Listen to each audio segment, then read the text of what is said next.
ايه الحلاوة دي وايه الطعمة دي؟ يا سيدي يا سيدي على المعلقة دي، يا سيدي على الطعم، طعمها تحفة. السلام عليكم ورحمة الله وبركاته. ازيكم احلى متابعين؟ عاملين ايه؟ يا رب دايما تكونوا بخير. النهاردة هنعمل وصفة بقى تحفة، حاجة كده في القلب في القلب يا حبيبتي. هنعمل بقى رز بلبن بتاع الافران، اللي الطبق منه كان ب3 جنيه وفجأة بقى ب13 جنيه. هنعمله في البيت وانضف من بره واضمن من بره، وبلبن صافي طبيعي، مش متزود له ميه ولا متزود له لبن مبستر ولا لبن بودرة. واللي ما يعرفنيش واول مره يشوفني، انا اسمي ايمان وبقدم فيديوهات حلوه كده زيك يا حلوين. متنسوش بقى تنزلوا تحت تدوسوا على اللايك وتشتركوا في القناه لو انتوا لسه ما اشتركتوش. يلا بينا نبدا الوصفه بتاعتنا، بس قبل ما نبدا نصلي على رسول الله. اللهم صل وسلم وبارك على سيدنا محمد وعلى اله اجمعين. اول حاجه حله على النار اللي احنا هنعمل فيها رز بلبن.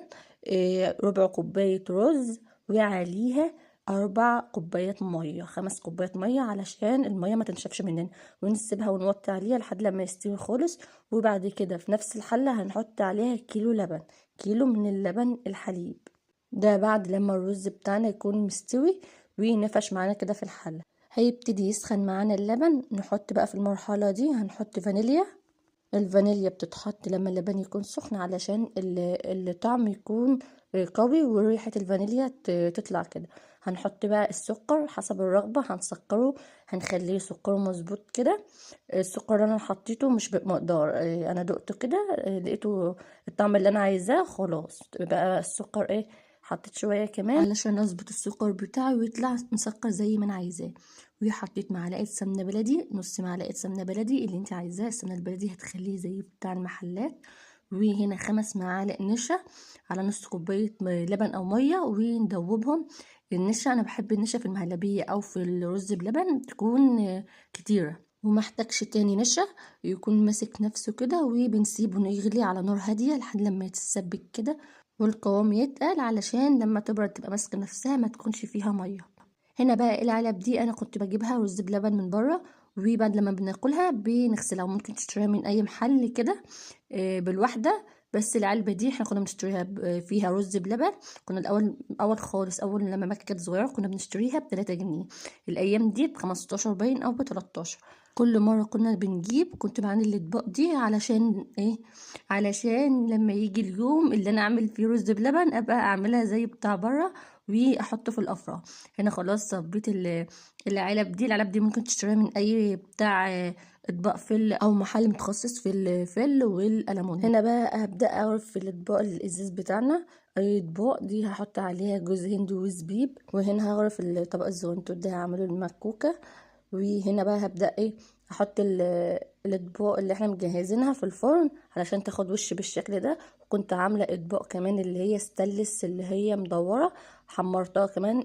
طالما ستانلس هينفع يتحط في الفرن بالشكل ده، وطلعت معايا بالشكل ده وكانت جميلة جدا جدا. وطعمها حاجة كده متحمرة زي الحلويات اللي هي العزازية والمكرونة باللبن والحاجات دي. ودي الاطباق اللي انا بوريها لكم، اطباق ستانلس نفعت تتحط في الفرن. فقلت بقى ازود طالما طلعت حلوه وجميله وريحتها حلوه كده هزود واعمل في الاطباق دي.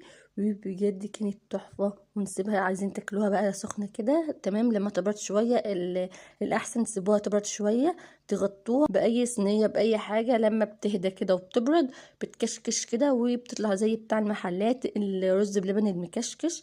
وكمان الرز بلبن اللي هو حاطينه فيه الازاز قبل ما تحطيه في التلاجة تحطيه على ترابيزه المطبخ وتغطيه. لما يهدى كده ويبرد وهو مش في التلاجة بيعمل وش مكشكش زي بتاع بره اللي الناس كلها بتطلبه. وبتفضل تسأل الوش المكشكش بتاع رز بلبن بيتعمل ازاي او بيطلع ازاي كده معانا. انا قلت لكم اهو، قبل ما يتحطوا في التلاجة تسيبوه على الترابيزة يبرد وتغطوه، هيطلع معاكي مكشكش وجميل الوش بتاعه. وهنا الرز بلبن بعد لما برد بتاعنا انا بوريكم الكشكشه اللي في وشه، الكشكشه اللي على وشه قصدي، اللي على وش الطبق. شوفوا الخرطه طالعه زي الجاتو، خرطه حلويات يا ولاد.